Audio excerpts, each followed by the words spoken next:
ক্যারিবীয় সাগরে আবারও ভেনেজুয়েলার নৌযান টার্গেট করে হামলা চালিয়েছে যুক্তরাষ্ট্র। নিহত হয়েছেন কমপক্ষে ৩ জন। এবারও মার্কিন প্রেসিডেন্ট ডোনাল্ড ট্রাম্প নিজে জানিয়েছেন এই তথ্য।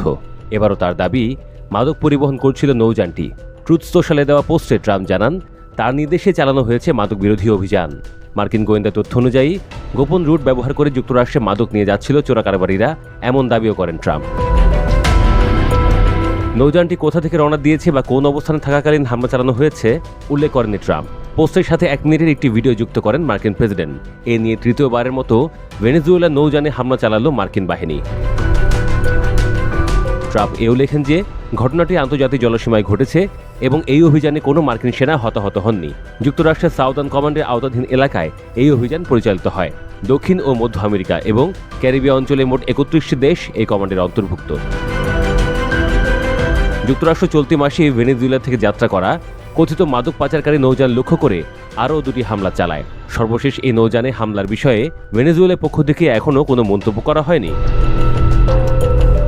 ট্রাম্প প্রকাশিত 1 মিনিট দীর্ঘ আকাশপথের ভিডিও ফুটেজে দেখা যায়, সমুদ্রে চলমান একটি নৌযান ছিল ক্ষেপণাস্ত্রের লক্ষ্য।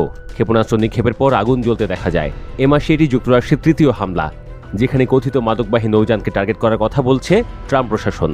এর আগে 2 সেপ্টেম্বর ভেনেজুয়েলা থেকে আসা একটি নৌযানে হামলা চালিয়ে 11 জনকে হত্যার ঘোষণা দেন ট্রাম্প। 16 সেপ্টেম্বরও আরেকটি নৌযানে হামলার খবর দিয়ে 3 জন নিহত হওয়ার কথা জানান। ট্রাম্প এসব নিহত ব্যক্তিদের নার্কো টেরোরিস্ট বা মাদক সন্ত্রাসী হিসেবে বর্ণনা করছেন। তবে মানবাধিকার সংস্থাগুলো এর বৈধতা নিয়ে প্রশ্ন তুলেছে। হিউম্যান রাইটস ওয়াচের ওয়াশিংটন ডিরেক্টর সারা ইয়াগার বলেন, কেবল অভিযোগের ভিত্তিতে মানুষকে হত্যা করা আন্তর্জাতিক আইন ও মানবাধিকার লঙ্ঘন। এই ধারাবাহিক ঘটনা কারাকাস ও ওয়াশিংটনের টানাপোড়েন সম্পর্ককে আরও উত্তেজিত করেছে। প্রেসিডেন্ট নিকোলাস মাদুরোর উপর চাপ বাড়াতে কড়া নীতি অব্যাহত রেখেছে ট্রাম্প প্রশাসন। এর আগে মাদক পাচারের সঙ্গে কথিত সম্পর্কের কারণে মার্কিন পররাষ্ট্রমন্ত্রী মার্কো রুবিও মাদুরোকে মার্কিন জাতীয় নিরাপত্তার জন্য সরাসরি হুমকি হিসেবে আখ্যা দিয়েছেন।